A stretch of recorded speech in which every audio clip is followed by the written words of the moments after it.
Test tube baby மூலம் குழந்தை பெற்றுக் கொள்ளலாமா? இஸ்லாத்தில் அனுமதி இருக்கிறதா? சோதனை குழாய் மூலமாக குழந்தையை உருவாக்கி கருவறையில வைத்து அதை பெற்றுக்கொள்ளலாமா அப்படின்னு கேட்குறாங்க.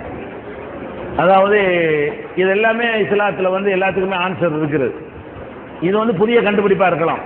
என்ன கண்டுபிடிப்பு?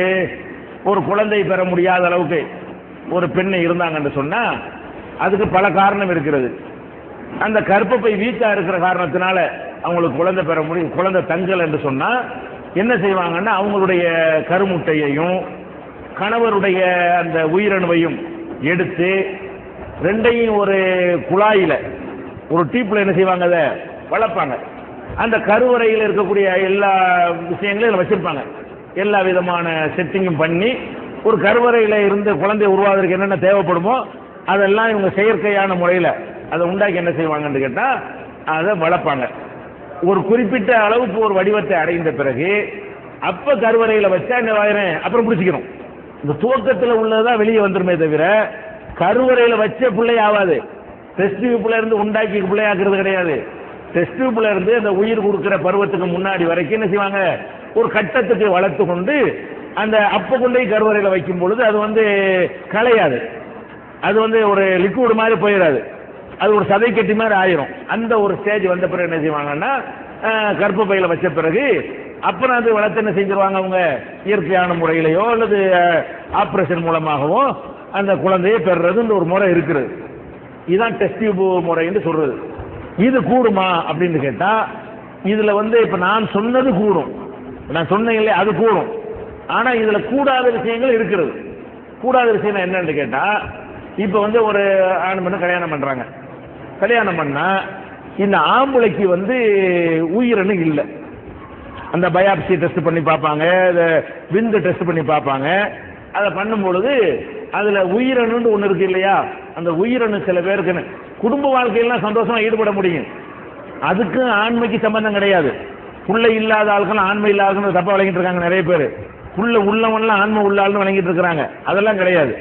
அதுக்கு மேட்ரு என்னன்னு கேட்டா அந்த ஆணுடைய விந்து வெளிப்படுது இல்லையா, அதுலதான் குழந்தையை உற்பத்தி செய்யக்கூடிய உயிரணுக்கள் இருக்கின்றன. 30 லட்சத்துக்கு மேல இருக்கும். ஒரு தடவை உடலுறவு கொள்றதுல வெளியேறக்கூடிய விந்துல இருந்து 30 லட்சம் பிள்ளையை உண்டாக்கலாம். 30 லட்சம் கரு முட்டைகள் என்ன இருக்கு, அந்த உயிரணுக்கள் அது இருக்கும். அந்த உயிரணுக்களை தரமானதை எடுத்து அதை பெண்ணுடைய முட்டையில சேர்த்து வச்சு என்ன செய்யறது, உண்டாக்கணும். இப்ப கல்யாணம் பண்ணாங்களா, இந்த ஆம்பளைக்கு அது இல்லை. சந்தோஷமா இருக்கிறது எல்லாமே நடக்கும். ஆனால் அவனுடைய உயிரணு அந்த விந்துவுல உயிரணு இல்லைங்கும் பொழுது அதுக்கு ட்ரீட்மெண்டே கிடையாது. இல்லைன்னா இல்லைன்னா இந்த விளம்பரம் கொடுக்குறாங்க டிவியில், அதில் போய் இப்போ ரூபாய் கொடுத்து ஏமாறலாமே தவிர அதெல்லாம் நடக்கக்கூடிய காரியம் கிடையாது. குழந்தை இல்லையா எங்கள்கிட்ட வாங்கம்பாங்க. ரிப்போர்ட் இப்படி நெல்லுன்னு வந்துருச்சுன்னு சொன்னா எவன்கிட்ட போனாலும் ஒன்றும் பண்ண இயலாது. இப்ப இவருடைய நிலைமை என்ன, இப்ப குழந்தை இல்லை. இப்ப என்ன செய்யறாங்கன்னு கேட்டா விந்து வங்கி வச்சிருக்கிறாங்க, விந்து பேங்க்.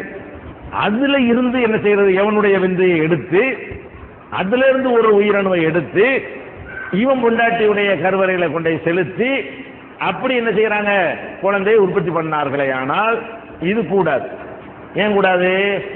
நீ உன்னுடைய மனைவிட்ட உன்னுடைய உயிரணு மூலமாகத்தான் என்ன செய்யணும், குழந்தையை உற்பத்தி பண்ணணும். அல்லாஹ் குர்ஆன்ல என்ன செய்யறான்னு கேட்டா நிசாவுக்கும் ஹர்சுல்லக்கும், உங்கள் மனைவிமார்கள் உங்களின் விளை நிலங்கள், வஅத்து ஹர்ஸக்கும் அன்னாசிக்கும், உங்கள் விளை நிலங்களுக்கு நீங்கள் விரும்பிய போல செய்து கொள்ளுங்கள்.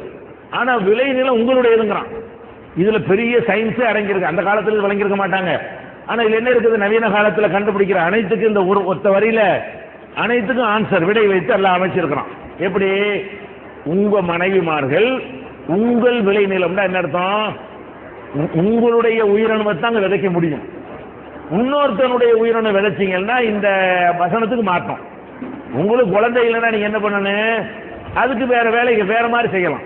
என்ன செய்யணும், மனைவிட்ட சொல்லி உனக்கு குழந்தை மேல ஆசை இருக்குதா, எனக்கு அது இல்லை அப்படின்னு நல்லா ஆக்கிட்டான். அதனால என்ன செய்யறோம், நம்ம சந்தோஷமா பிரிஞ்சுக்கிறோம். எத்தனை பேர் குழந்தை வேணான்ற பொம்பளை இருப்பாங்க, அவங்களுக்கும் குழந்தை பிறக்காதுங்கிற நிலையில் எத்தனை பேர் இருப்பாங்க மெடிக்கல் ரீதியா. நான் அந்த மாதிரி ஒருத்தைய கல்யாணம் பண்ணி வெறும் சந்தோஷம் மட்டும் இருந்துட்டு போறேன். உனக்கு புள்ள பெறக்கூடிய வாய்ப்பை நியாயமா கெடுக்கிறேன் சந்தோஷமா பிரிந்து கொண்டால் அது ஒரு மேட்ரைல் இஸ்லாத்தை நம்ம கூட கல்லானாலும் கடமை புல்லானாலும் புருஷன் இப்படி ஏற்றி வச்சதுனால பெரிய மிஸ்டேக்கா தெரிகிறது. இப்படி செய்யறதை விட என்ன செய்யலாம், அவளுக்கு புள்ள கொடுக்கக்கூடிய ஒரு புருஷனை கட்டி கொடுத்து நீங்க ஒதுங்கிற வேண்டியதான். நமக்கு புள்ளையே வராது என்று ரிப்போர்ட் இருக்குமே, ஆனால் அதுக்காக நம்ம சும்மா இருந்துட்டு போறோமா?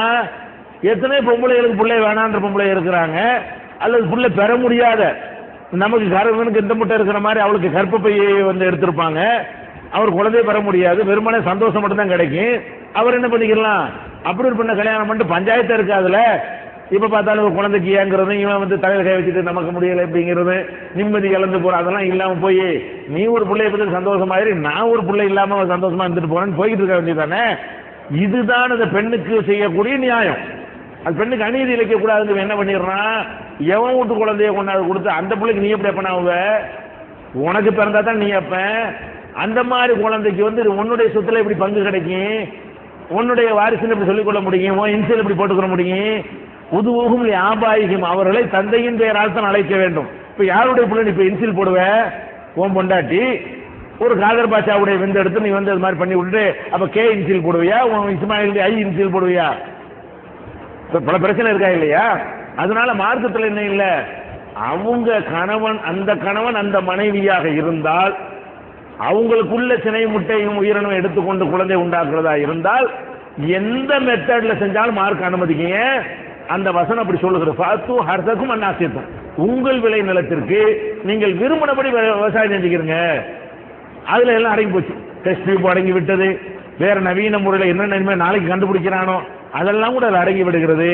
இதுல வந்து அடுத்தவனுடைய இது அது மாதிரி இப்ப 2 பேரும் கல்யாணம் பண்ணிட்டாங்க, இவனுக்கு குழந்தை உற்பத்தி ஆகக்கூடிய உயிரினம்லாம் இருக்கிறது, அவளுக்கு பஞ்சாயத்தா இருக்கு. இப்ப இவனுக்கு பஞ்சாயத்து இல்ல, டெஸ்ட் பண்ணி பார்த்தா என்ன இருக்கு, இவளுக்கு கருமுட்டை இல்ல, அல்லது கருமுட்டை குழந்தை உருவாக்குற அளவுக்கு தரமானதா இல்ல, அல்லது கர்ப்பப்பை வந்து புடிச்சு நிப்பாட்டக்கூடிய அந்த தன்மை அதுக்கு இல்ல, ஏதோ ஒரு காரணத்தை வைத்து, அல்லது கர்ப்பப்பையில ஒரு கேன்சர் இருக்கிறனால கர்ப்பப்பை எடுக்கணும், எப்படியோ ஒண்ணு வந்துருச்சுன்னு வைங்க.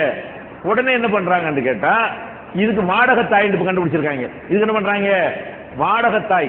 வாடகத்தாய் என்ன அர்த்தம், இவனுடைய இந்த ஆம்பளையுடைய உயிரினவை எடுத்து அந்த பெண்ணிட்ட இருந்து உள்ள என்ன செய்வாங்க, முட்டை எடுத்தும் வைப்பாங்க, அல்ல இந்த பெண்ணிட்ட இருந்து முட்டை எடுத்தோம், முட்டை இருக்கும் ஆனா உற்பத்தி ஆக முடியாம இருக்கும், சேர்த்து அதை ஒரு பெண்ணுடைய கருவறையில கொடுத்துட்டு இதை பெற்று தர்றதுக்கு இத்தனை லட்சம் டாலரு வெளிநாட்டுல இருக்குது, வச்சா என்ன ஜெயில் மாதிரி வச்சு விடுவாங்க. நம்ம பிள்ளைய பெற காரணத்தினால அவளுக்கு நோய் வரக்கூடாது, நொடி வரக்கூடாது, அடைச்சி போட்டு அதுக்கு என்ன செய்யறது, புல் கண்காணிப்புல வைத்து என்ன செய்யறது, பிள்ளைய பத்தவன பிள்ளைய வாங்கிட்டு ஓடி வெட்டி விட்டுருவாங்க. இதுக்கு பல லட்சம் டாலர்களை செலவு பண்ணி என்ன செய்யறான், பெண்ணுக்கு பிள்ளை பெற முடியாதுங்கும் போது அவ புருஷன் போய் என்ன பண்றான், அவனுடைய உயிரினை கொண்டு இப்படி கொண்டு பிள்ளை பெறக்கூடிய தன்மைகளையும் செய்து கொண்டிருக்கிறார்கள். இதுவும் தேவையில்லை. ஏன் உனக்கு புள்ள பெற முடியலன்னா நீ புள்ள பெற ஒரு பொண்டாட்டி கட்டிட்டு போடா சொல்ல வேண்டியானே, நானும் வேணா இருந்துக்கிறேன், இதுக்கு ஏன் இப்படி புள்ள பெறதுக்கு ஒன்று பண்ணு, நீ ஒரு பொண்டாட்டி கட்டிட்டு போட சொல்ல வேண்டியான, உங்களுக்கு புள்ள பெற முடியலன்னு ஆயிடுது. மார்க்கத்தில் அவனுக்கு அப்படியே சக்தி உள்ளவனா இருந்து அனுமதி இருக்குது.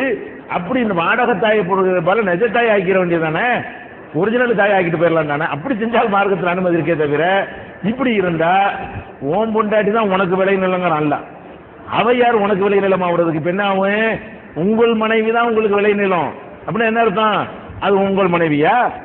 அப்ப உன் மனைவி இல்லாட்டி அடுத்த நிலத்துல போய் நீ இப்படி பயிர் பண்ண முடியும்? உன் வீட்டு பட்டா நிலத்துல நீ பயிர் பண்ண முடியும், அடுத்த வீட்டு நிலத்துல பட்டா பயிர் பண்ண நினைச்சா விலை கொடுத்து வாங்கிட்டு பட்டா போட்டுக்க, அப்படிதானே பண்ணனு. அதுதான் மெத்தடு. இதுக்குள்ள எல்லாத்தையும் நீங்க சிந்திச்சு விளங்கிக்கிற வேண்டியதுதான். இது மார்க்கத்தில் என்னன்னா ஒரு வசனம், நிசாவுக்கும் ஹர்சுல்லக்கும் பாத்து ஹர்சக்கும் அன்னாசிக்கும், உங்கள் மனைவிமார்கள் உங்களுக்கு விளை நிலங்கள், உங்கள் விளை நிலத்தில் நீங்கள் விரும்பியபடி செய்து கொள்ளுங்கள். இதுக்குள்ள நிறைய ஆயிரக்கணக்கான சட்டங்கள் எடுக்கலாம். இதை மனசுல வச்சு நீங்க திங்க் பண்ணி மற்ற விஷயத்தை விளங்கிக்கிறீங்க.